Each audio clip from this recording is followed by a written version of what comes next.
Good morning students. நேற்று 31/8/2022 வந்து ஐசிஐலேருந்து ஒரு நோட்டிஃபிகேஷன் வந்திருக்கு. நார்மலாக எக்ஸாம் ஃபார்ம் அப்ளை பண்ணுறதுக்கு for inter and final student, ஞாபகம் வச்சுக்கோங்க, inter and final, not foundation students. Exam apply பண்ணுறதுக்கான last date without late fees 31st ஆகஸ்டாக இருந்துச்சு.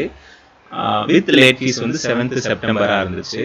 பட் இது எல்லாமே வந்து நார்மலாக நம்ம இ-ஃபைல் பண்ணக்கூடிய இந்த வெப்சைட் தான் யூஸ்வலாக எக்ஸாம் ஃபார்முக்கு அப்ளை பண்ணுவோம். இங்கே போய்ட்டு லாகின் பண்ணி எக்ஸாம் ஃபார்ம் அப்ளை பண்ணுவோம். இதுதான் ஜென்ரல் ப்ரொசீஜராக இருந்துச்சு. ஸோ இப்போ லேட்டஸ்ட்டாக என்ன பண்ணாங்கன்னா, நவம்பர் 2022 இனிமேல் eservices.ici.org வெப்சைட் போய் தான் அப்ளை பண்ணணும்னு சொன்னாங்க. ஸோ இது வந்து நிறைய பேருக்கு இந்த வெப்சைட் போனீங்கன்னா உங்கள் யூசர் ஐடி பாஸ்வேர்டு கொடுத்து லாகின் பண்ணி அதுக்கப்புறமா ப்ரொசீட் பண்ண வேண்டியதாக இருந்துச்சு. பட் இந்த சைட்டில் அப்ளை பண்ணுறதுனால நிறைய டெக்னிக்கல் இஷ்யூஸ் வந்து ஃபஸ்ட் டைம் யூஸ் பண்ணுறவங்க ஃபேஸ் பண்ணாங்க. ஸோ அவங்களுக்கு ஒரு சின்ன அவங்களுடைய ப்ராப்ளத்துக்காக டைம் ஆகுது அப்படின்றதுனால டெக்னிக்கல் இஷ்யூக்காக எக்ஸ்ட்ராவாக ஒரு 1 வீக் தள்ளி வச்சுருக்காங்க. 31st ஆகஸ்ட் இல்லாமல் 7th செப்டம்பர் வரைக்கும் without late fees, group exam fees மட்டும் பே பண்ணிவிட்டு அவங்க அப்ளை பண்ணிடலாம். ஒருவேளை அப்படி 7th பண்ண முடியலன்னா எக்ஸ்ட்ரா 3 days வித் ஃபைன் 600 பே பண்ணுற மாதிரி இந்த நோட்டிஃபிகேஷன் நேற்று தான் வந்திருக்கு 31/8/2022. சரிங்களா? ஜஸ்ட் இது ஃபார் ஒரு அப்டேட். பல பேருக்கு தெரிஞ்சிருக்கலாம், ஒரு சிலர் தெரியலன்னா உங்கள் ஃப்ரெண்ட்ஸ்க்கு இதை ஃபார்வர்ட் பண்ணுங்கள். ஒரு சிலர் மேபி லாஸ்ட் எக்ஸாம்ஸில் ஃபெயில் ஆகிட்டேன், அதனால் டிமோட்டிவேட் ஆகிட்டு எக்ஸாம் ஃபார்மே அப்ளை பண்ணாமல் கூட இருக்கலாம். அதை பற்றி என்ன பண்ணணுன்ற ஐடியா இல்லாமல் ஒரே விஷயம்தான், சில நேரங்களில் சில விஷயங்களை செய்ய முடியாமல் போகும். அது ஆனால் எல்லா நேரங்களும் அது செய்ய முடியாது அப்படின்றது கிடையாது.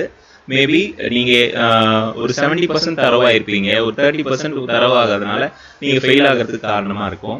ஸோ அடுத்தடுத்து வரக்கூடிய அட்டம்ப்டில் உங்களால் தொடர்ந்து முயற்சி செஞ்சீங்கன்னா அந்த 30% கேப்பை நீங்கள் ஃபில் பண்ணிட்டீங்கன்னா இந்த எக்ஸாம் கண்டிப்பாக உங்களால் கிளியர் பண்ண முடியும்.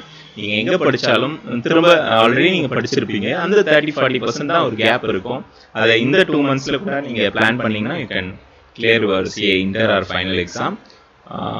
மறுபடியும் மோட்டிவேட் ஆகி ப்ளீஸ் ப்ரொசீட் த எக்ஸாம். ஓகேங்களா?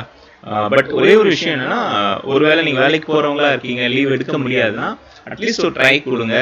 வேலைக்கு போய்கிட்டே கொண்டு மார்னிங் அண்ட் ஈவினிங் எப்போ படிக்க முடியுமோ படிங்க. ஸோ அது எல்லாமே ஸ்டார்டிங் பாயிண்ட்டாக இந்த எக்ஸாம் ஃபார்ம் தான் பொதுவாக எல்லாருக்குமே இருக்கும் அப்ளை பண்ணுறது. So don't forget to apply.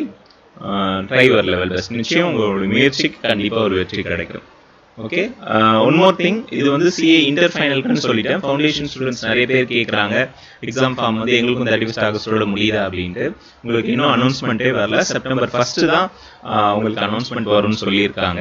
அஃபிஷியலாக கிடையாது, ஜென்ரலி எக்ஸ்பெக்டட் வந்து ஃபஸ்ட்டு இந்த மந்த் இன்னைக்கு 1ஆம் தேதி இல்லையா, இந்த வீக்கில் இதை பற்றின அனௌன்ஸ்மெண்ட் வரும். ஸோ ஃபவுண்டேஷனுக்கு இன்னும் அப்ளை பண்ணுறதுக்கான ப்ரொசீஜர் டேட்டை சொல்லலை, எக்ஸாம் ஃபார்ம் டேட்டை. இன்டர் ஃபைனலுக்கு மட்டும்தான் இந்த அப்டேட். தேங்க்யூ.